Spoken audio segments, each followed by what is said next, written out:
Carta de Tiago, capítulo 1. Saudação.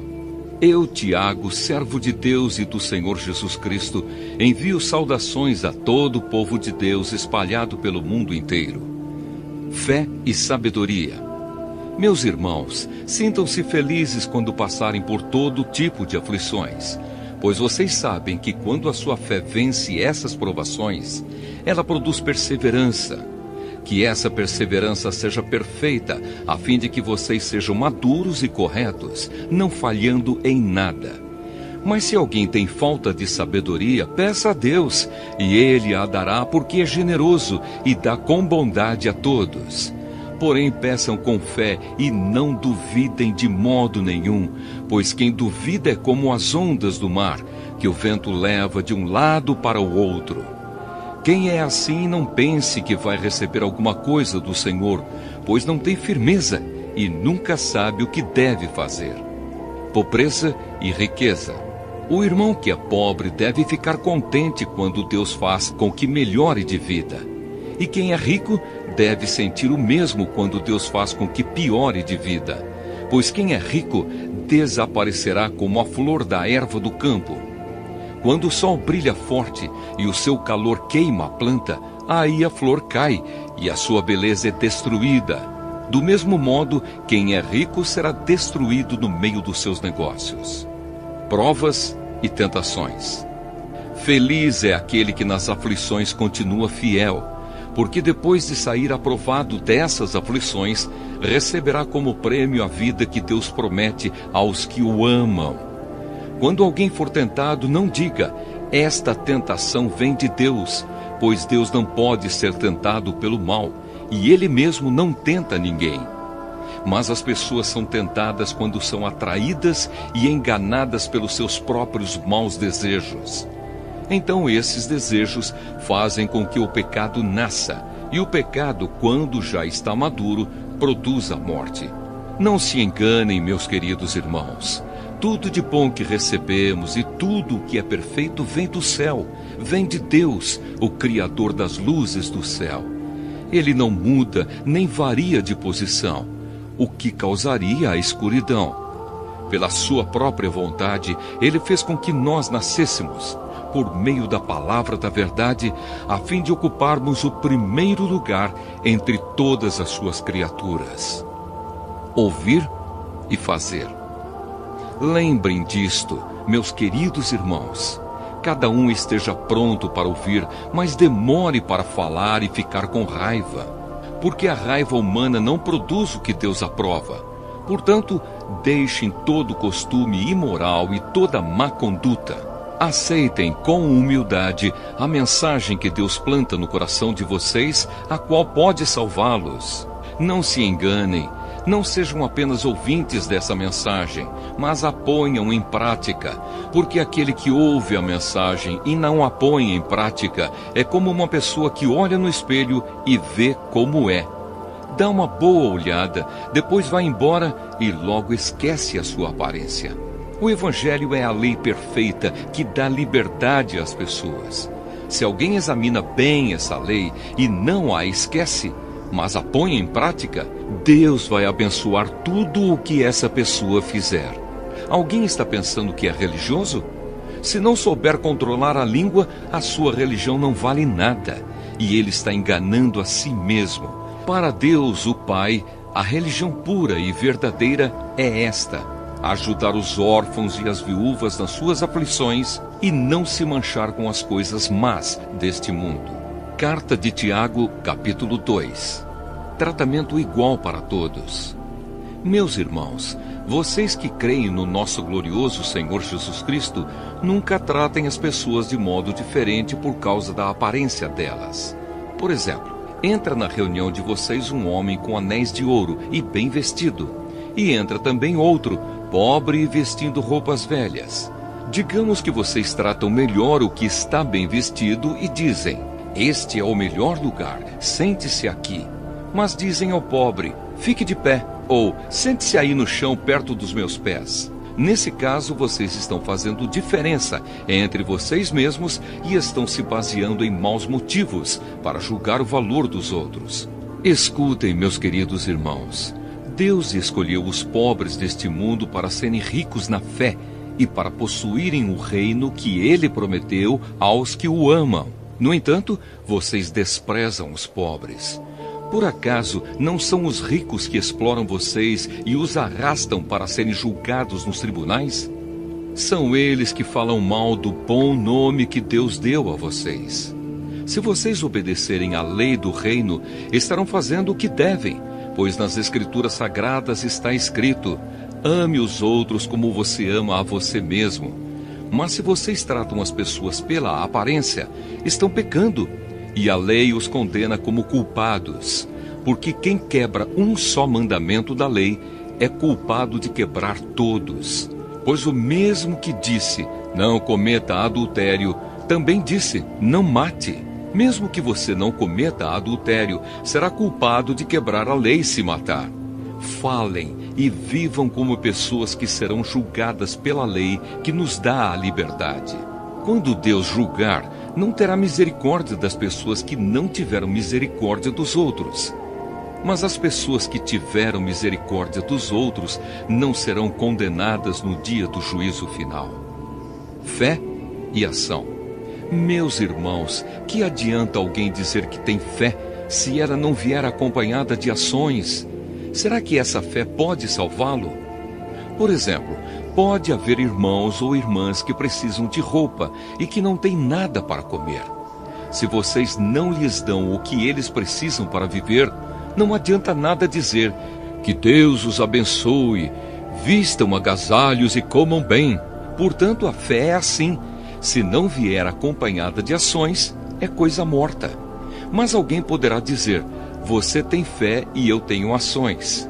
E eu respondo, então me mostre como é possível ter fé sem que ela seja acompanhada de ações. Eu vou lhe mostrar a minha fé por meio das minhas ações. Você crê que há somente um Deus? Ótimo! Os demônios também creem e tremem de medo. Seu tolo, vou provar-lhe que a fé sem ações não vale nada. Como é que o nosso antepassado Abraão foi aceito por Deus? Foi pelo que fez quando ofereceu o seu filho Isaque sobre o altar. Veja como a sua fé e as suas ações agiram juntas. Por meio das suas ações, a sua fé se tornou completa. Assim aconteceu o que as Escrituras Sagradas dizem. Abraão creu em Deus e por isso Deus o aceitou. E Abraão foi chamado de amigo de Deus. Assim vocês veem que a pessoa é aceita por Deus por meio das suas ações e não somente pela fé. Foi o que aconteceu com a prostituta Raabe, quando hospedou os espiões israelitas e os ajudou a sair da cidade por outro caminho. Deus a aceitou pelo que ela fez. Portanto, assim como o corpo sem o espírito está morto, assim também a fé sem ações está morta. Carta de Tiago, capítulo 3. Dominar a língua. Meus irmãos, somente poucos de vocês deveriam se tornar mestres na igreja, pois vocês sabem que nós, os que ensinamos, seremos julgados com mais rigor do que os outros. Todos nós sempre cometemos erros. Quem não comete nenhum erro no que diz é uma pessoa madura, capaz de controlar todo o seu corpo. Até na boca dos cavalos colocamos um freio para que nos obedeçam e assim fazemos com que vão aonde queremos. Pensem no navio. Grande como é, empurrado por ventos fortes, ele é guiado por um pequeno leme e vai aonde o piloto quer. É isto o que acontece com a língua. Mesmo pequena, ela se gaba de grandes coisas. Vejam como uma grande floresta pode ser incendiada por uma pequena chama. A língua é um fogo. Ela é um mundo de maldade. Ocupa o seu lugar no nosso corpo e espalha o mal em todo o nosso ser. Com o fogo que vem do próprio inferno, ela põe toda a nossa vida em chamas. O ser humano é capaz de dominar todas as criaturas e tem dominado os animais selvagens, os pássaros, os animais que se arrastam pelo chão e os peixes. Mas ninguém ainda foi capaz de dominar a língua. Ela é má, cheia de veneno mortal, e ninguém a pode controlar. Usamos a língua tanto para agradecer ao Senhor e Pai, como para amaldiçoar as pessoas que foram criadas parecidas com Deus. Da mesma boca saem palavras tanto de agradecimento como de maldição. Meus irmãos, isso não deve ser assim. Por acaso pode a mesma fonte jorrar água doce e água amarga?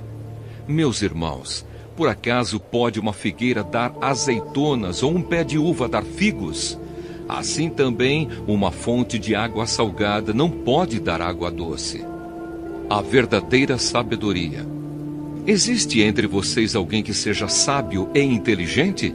Pois então que prove isso pelo seu bom comportamento e pelas suas ações, praticadas com humildade e sabedoria.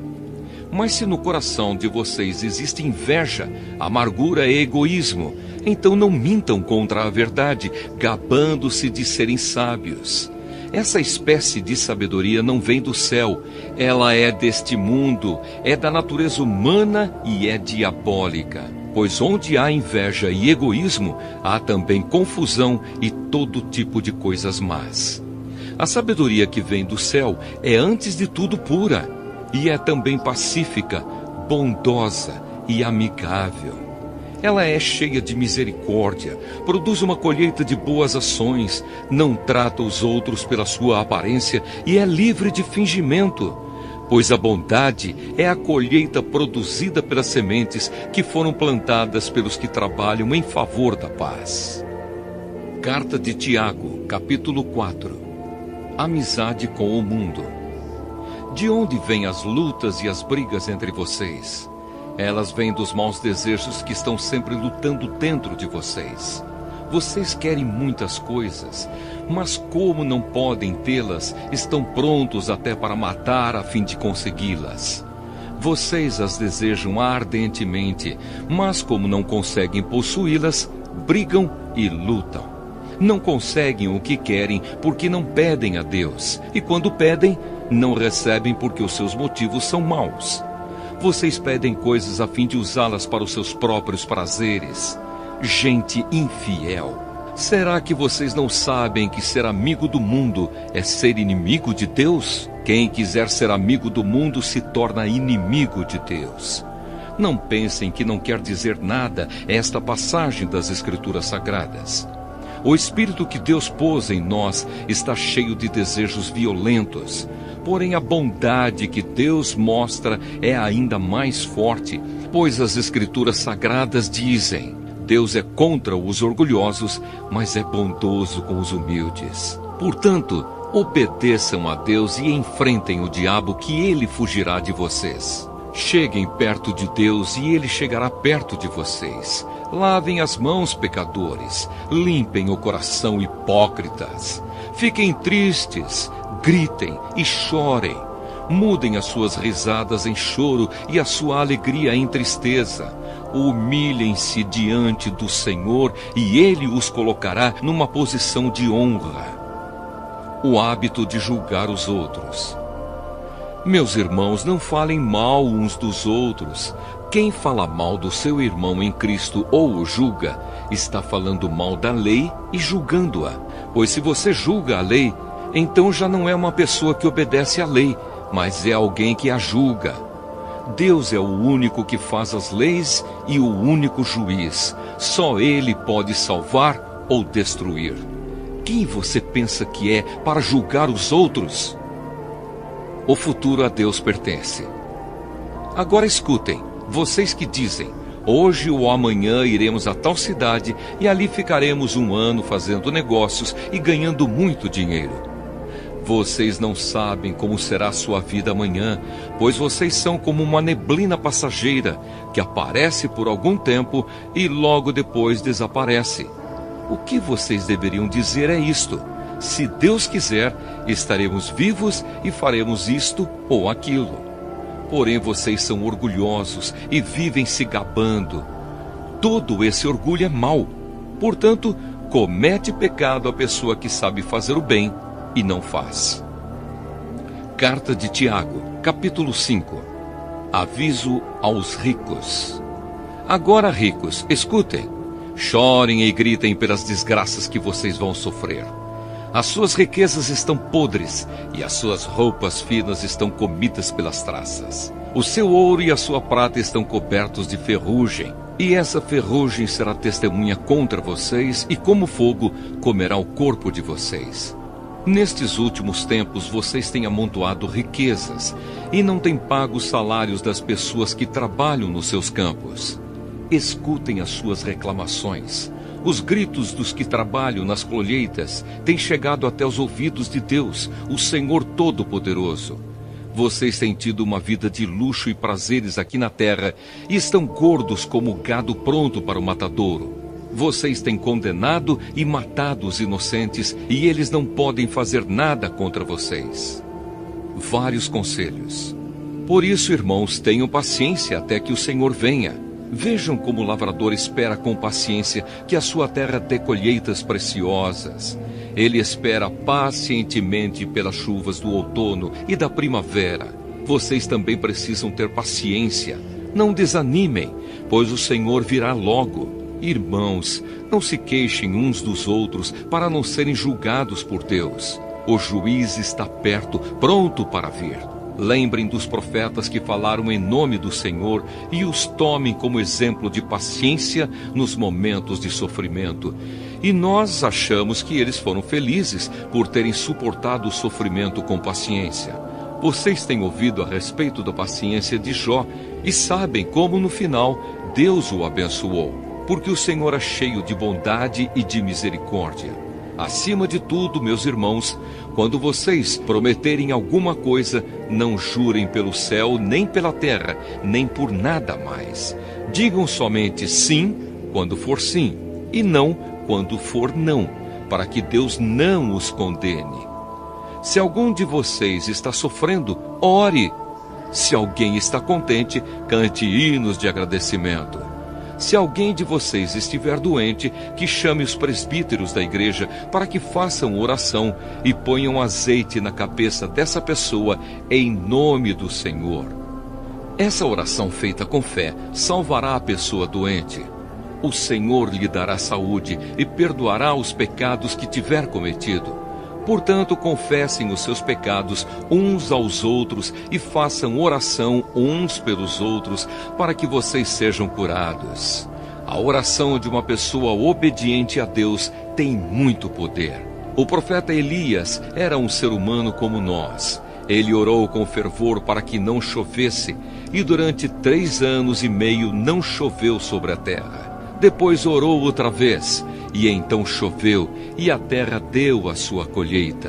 Meus irmãos, se algum de vocês se desviar da verdade, e outro o fizer voltar para o bom caminho, lembrem disto: quem fizer um pecador voltar do seu mau caminho, salvará da morte esse pecador, e fará com que muitos pecados sejam perdoados.